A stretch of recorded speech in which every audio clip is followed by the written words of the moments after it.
Okay, we are live on Facebook, and I wanted to come to Facebook today and just have a dear friend of mine share another story. I had her on, I don't know, maybe 2 months ago, and she shared her success story with the gut brain axis protocol and how she lost 40 pounds plus just became a much wonderful human being as she already is. And I wanted her to share today her son's story, which is a pretty amazing story. So I just want to give a little bit of background. Um, I'm gonna have her talk about an autoimmune disease that her son was dealing with. And so autoimmune diseases are simply a malfunction of your immune system, where your immune system actually starts attacking the healthy cells that are in your body. And sometimes that's just an overproduction. Sometimes, it's just your immune system is overreacting to something. That can be from toxins, that can be from foods that you eat, it can be from inflammation.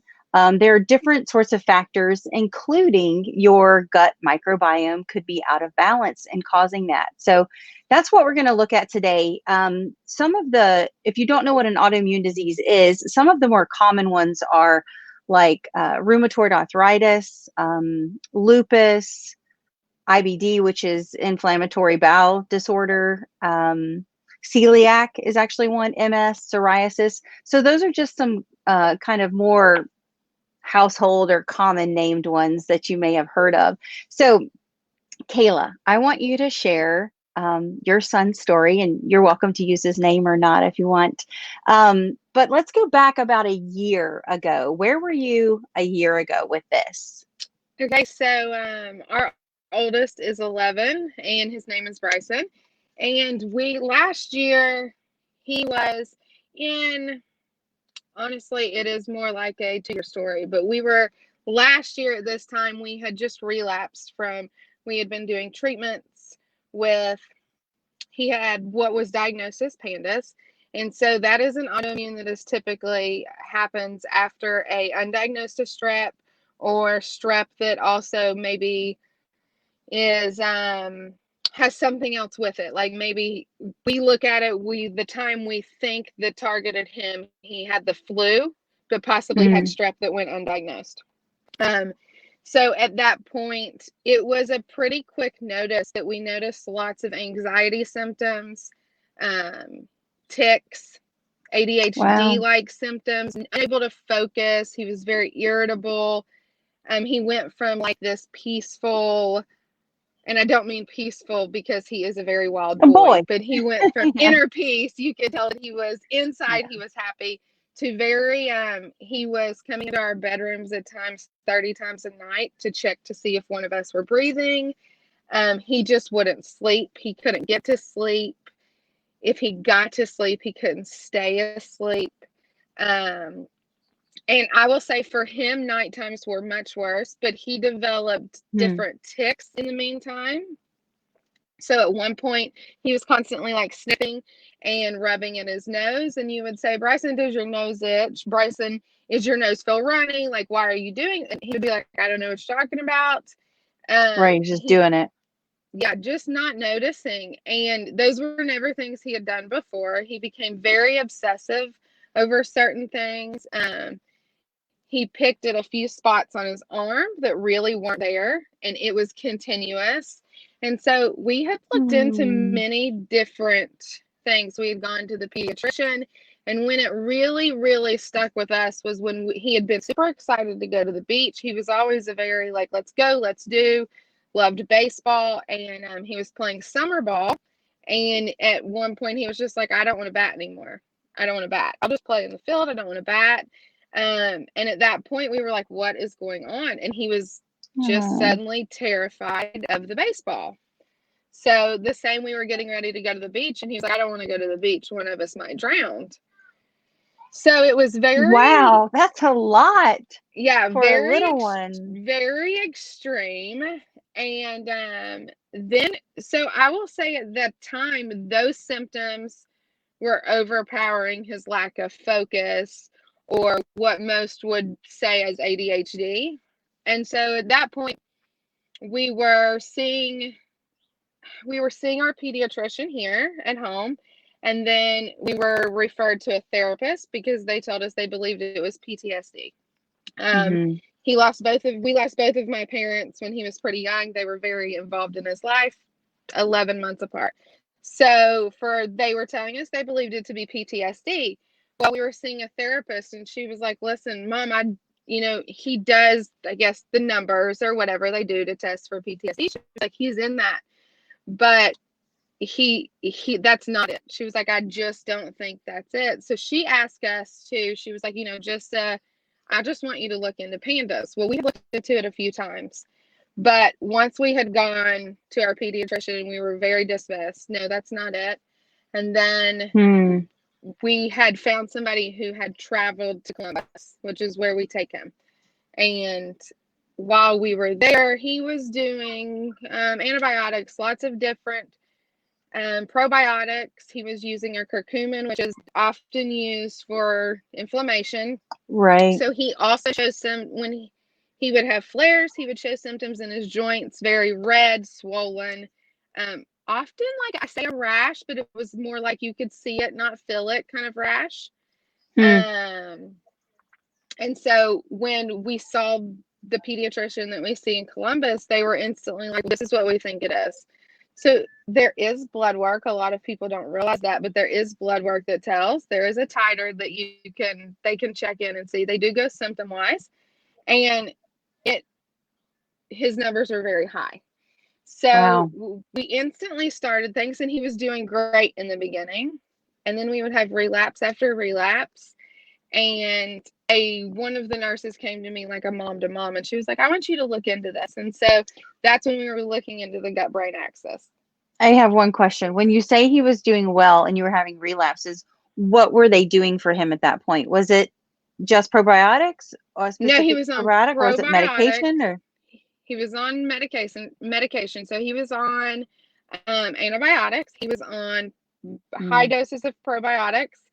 He was on using curcumin Which for seems pretty inflammation. contradictory, doesn't it? Right, right. I can't stand that way. And also, I mean, we were also doing lots of natural things within like detox baths, lots of Hmm. fermented things, lots of honestly all options you can think of.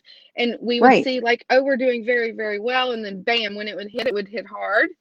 And so in last January, he ended up in the ER with lots of different things that in the end correlated. They ended up doing a spinal tap to see if they thought he had meningitis. Oh, I'm so And sorry. yeah, it was a lot.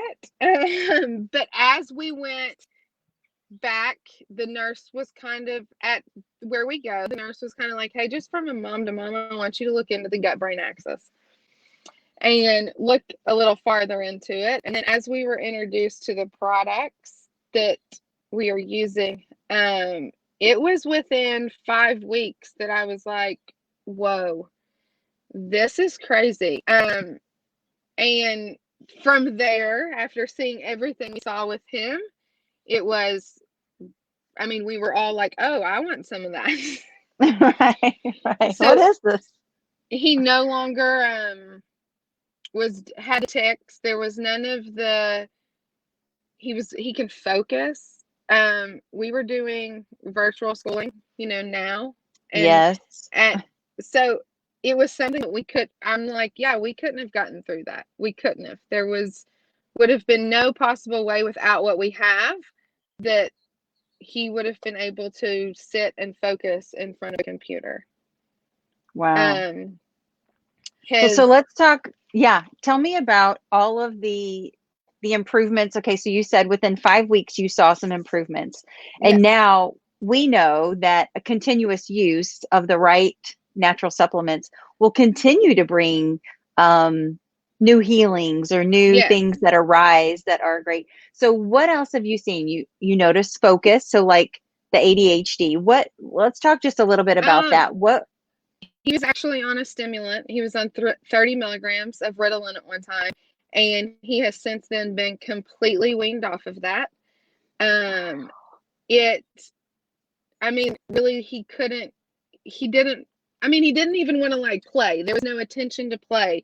There was no, I mean, he could sit and watch a screen, of course, but there was Sure. no like he didn't want to play. His grades, I can't ever say that his grades were super so much not good, but he would come home very tense and very it was very hard for him to focus or do anything. So he'd Mm-hmm. come home from school honestly just mentally exhausted, just done. Mm-hmm. And now he's home from school, he's playing, his grades are well, he's not stressed about the grades because he doesn't feel that he's doing bad. He knows that Mm-hmm. it's not. So his sleep, Have his, what I about would his sleep? say that is a huge deal with school too. He was at one time on 25 milligrams of melatonin, and he takes none. He does use How does six. he feel? What does he say? Oh, Like, like he will tell you when you can ask him, like, and since then he's in remission now. He's been in remission, I believe, since last July. So about 4 months on the products. uh, But he will tell you now, of course, now that he's felt so good for so long now since last July, a yes, lot of times it's he'll his just normal say, now. right. A lot of Yeah. times he'll say, I don't know, I just try not to remember that. But now Oh, what I mean, he will tell you, he would, and when you ask him, can I share your story? He's like, yes, please. I want everybody to know. So in case somebody else feels that way, because it is so untalked about, pandas is like people are like, oh, what is that? But it's not they're understood either. right, right. And Yeah. so there are so many things that came along with it. Like the ADHD wasn't noticed until things started in one side. Like there were other things bogging that down, I Yes. guess. And I've so then heard it, that as well with like Hashimoto's, the mhm, autoimmune disease. It has to get so bad before it's even detected by your doctor to, right, oh, this is what it is now. When in actuality, you've been feeling awful for years. Like I knew something was wrong, but you right. couldn't pinpoint it. So, Yeah, it hmm. I mean, and he feels amazing. He he's a complete 180. Like he's a completely different child. Went from couldn't and I'll say there was a time he couldn't play well with others either. And just out of anger, irritability, everything would set him off. And now he's the laid back kid that's like, okay, fine, you want to do that? That's what we'll do. So no, just a complete 180. Ah, that is wonderful. That is so wonderful. I mean, to remove those medications and to just, I don't know, it just sounds like you've been able to, with these products, just breathe new life into Yes. Bryson. And, and I didn't know him before, but I have heard the story and I've seen pictures and stories, and it just looks like he has a new lease on life. And Oh, I he am does. so thrilled for you guys, for your whole family. I mean, it affects Yes. not only him, it affects mom, dad, brother, sister. Yes, So, siblings were very, I mean, he was irritable and toddlers are a lot. And now yes. he's all now that's they're always like, where's Big Bubby? Where's Big Bubby? Where's Big Bubby? But there was a time that they were just like, okay, I'll stay away. Yeah, He's yeah. just He's coming, I'll angry. go to the other room, right? Yeah. And now Right. they're always like, where is he? Where is he? Oh, Where is he? So it's great. that is wonderful. Kaila, I just want to thank you so much for sharing this very personal and touching story. I know it's very personal to your family, and so thank you for sharing that. And Thank for you. those for those who are watching or who catch this on the replay, just let me know that you're here. And if you have some questions about the gut brain access protocol that Kaila or I are using for our families and ourselves, we'd love to answer some questions and to help you find solutions for your family as well. So thank you all for watching, and we'll see you next time. Bye, Thank Kaila. you. Bye.